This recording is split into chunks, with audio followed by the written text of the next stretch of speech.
mbokk yi du côté de la régie exactement donc moo daal di jébbal benn convocation ki nga xam ne que moo di Bougane Gueye Dany la ñu ngi daal di cité dans une affaire de vente de véhicules selon des informations yoo xam ni itam Seneweb moo ñu ko daal di eggee donc le président du mouvement Gëm Sa Bopp actuellement à l'étranger ne s'est pas encore justement présenté devant les enquêteurs loolu nag mbokk yi mu daal di jëm si wàllu recel et que boobu de affaire mi ngi remonté si benn plainte boo xam ni itam le fils d'un défunt milliardaire moo ko daal déposé maanaam kenn koo xam ni itam milliardaire la woon mu daal di génn àddina doom daal déposé plainte contre ki nga xam ne que mu di Bougane Gueye Dany. Ce dernier aurait confié son véhicule à un ami pour un voyage de vacances. Cependant, ce dernier en aurait profité pour rendre la voiture à Bougane Gueye Dany sans l'autorisation du propriétaire. À son retour au Sénégal, ce dernier a saisi la brigade de recherche de Dakar Arfan dans le but de récupérer son bien si Bougane Gueye Dany ginnaaw bu mu ko daal di xaritam daal di koy jëbbale te tàggu ko moo tax mu daal di récupérer li nga xam ne que moo di otom concrètement enfin ana naka na ko daal di jàngatee jëm si li nga xam ne que moo di boobu di miir concrètement. Heureusement amul politique. Heureusement que tu as dit que deux citoyens lambda ñoo jotee deux sénégalais ñoo jotee dañoo plainte Bougane ci une vente de voiture. Heureusement mais les manipulateurs vont dire que Ousmane Sonko moo nekk ci ginnaaw convocation Bougane man maa ngi xaar information bi d'ici la mi-journée il y aura des médias ou des chroniqueurs qui vont écrire ni que Ousmane Sonko même moo bëgg a jàppalu Bougane. Heureusement que tu as bien lu ni que un Sénégalais moo porté plainte Bougane Gueye ci ay recel nga wax donc na nit ñi xamee ko noonu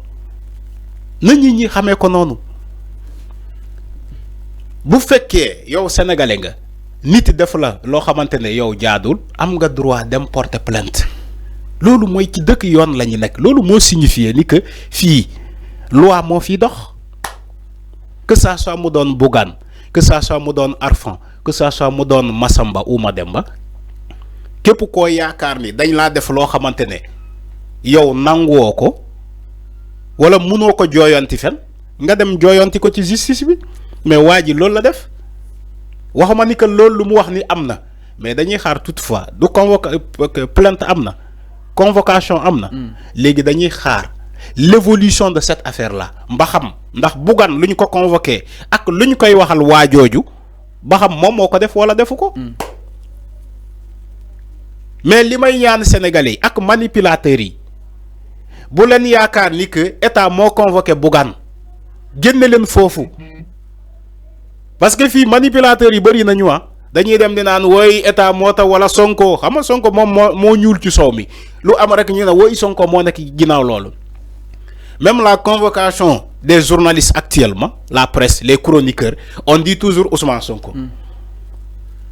L'argument est facile. Moi, je dis Ousmane Sonko moo nekk ci ginnaaw ces convocations-là. Les gens ne cherchent même pas à creuser. Les gens ne cherchent même pas à donner la vérité. C'est-à-dire que la part de la vérité, il faut donner la vérité aux gens.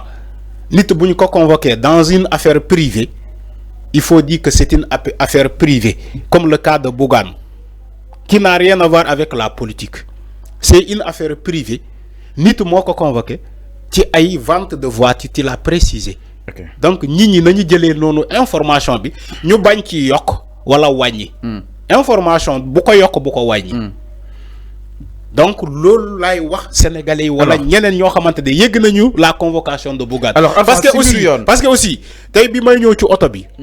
bi may quitté sama kër di ñëw ci oto bi dégg naa les journalistes de Bougane yi nekk ci seenam di jéem a même caricaturer la convocation de Bougane di ko jëmale ci les convocations des autres journalistes pour dire que peut-être nguur gi c'est-à-dire que en leur entendant parler tu as comme l'impression que Bougane a été convoqué politiquement génn leen foofu yéen les journalistes de Bougane il faut dire la vérité ci la convocation de Bougane loolu lay ñaan. Alors mais enfin aussi des tentatives ont été faites pour remettre en main propre la convocation du PDG du groupe des médias di ki nga xam ne que mu di Bougane maanaam jëmoo neen pour daal di teg convocation si loxo yi ki nga xam ne que mu di Bougane pour mu dem wuyu concrètement si kanam yoon ak wala yoonal peut-être nekk fii mi ngi foofu si waanug li nga xam ne que mu di international à fond. Oui. Donc yan lëndu la mën a def wala il faut ñu xaar ko mu ñëw pour daal di koy war a mën a déglu si boobu dina xam ne que mu di. mais bien sûr si Bougane n'est pas là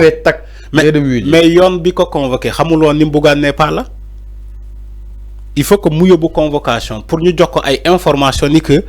mais yon loolu xam ne Bougane génn. non c'est pas forcément. déedéet symbiose. yon nekkul di enquêter bien avant ci Bougane balaa convocation bi. déedéet Bougane ni mu amee convocation bi nit moo ko plainte yon nit kooku ki ko plainte il faut que ñu envoyer convocation sur le domicile de Bougane. Mais quand il envoie une convocation sur le domicile de Bougane, il faut rendre ni que le concerné n'est pas au Sénégal. Maintenant, s'il n'est pas au Sénégal, il y a un def. Ñom peut-être dinañ ko yégal ni que amna convocation bu lay xaar fi mom mu ne len diw wala diw jëlal ma convocation bi en attendant ma ñew wala diw déchargel ma ñu andi convocation bi Bougane il peut communiquer avec ces personnes ay nitam ay représentants mi nek fi mu ne len déchargel ma convocation bi kiko andi ngeen dencal mako ma ngi ñew wala li envoyer len mako par parce que légui on a tous les moyens. OK.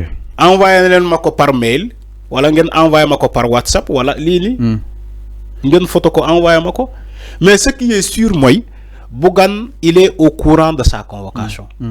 Ce qui est sûr Bougane il est au courant de la plainte qui a été diligentée contre lui. Alors lolu mo am solo aussi un de ses proches ginnaaw ba nga ko daal di joxe ñoom neneen moom si moom nee na Bougane dina ñëw une fois. Voilà, au Sénégal dina ñëw donc l'un des proches a indiqué aux enquêteurs qu'il se présentera à la brigade de recherche dès son retour au Sénégal. Bien sûr loolu mooy li ma waxoon sànq rek. Il doit venir parce que c'est pas une affaire politique benn Sénégalais moo ko plainte. Je crois que Bougane est assez suffisant pour répondre à cette convocation. Mais ces temps-ci ñu ne Bougane ces temps-ci da nga koo sonal tantôt ñu ne Bougane activé nañ ko li nga xam ne que moo di ay recherche ak loolu lépp fa même ak groupe des médias ñu koy weddi concrètement que ni Bougane n'est pas activement recherché. non ba Omar Faye sax dégg naa ko que ni Bougane est activement recherché. xam nga Bougane day wax lu kii Omar Faye day wax lu ko ne yàgg naa ko wax Omar Faye bu nekk Sen TV Omar Faye boobu lu ko neex lay wax lu muy wax dara du ci deug.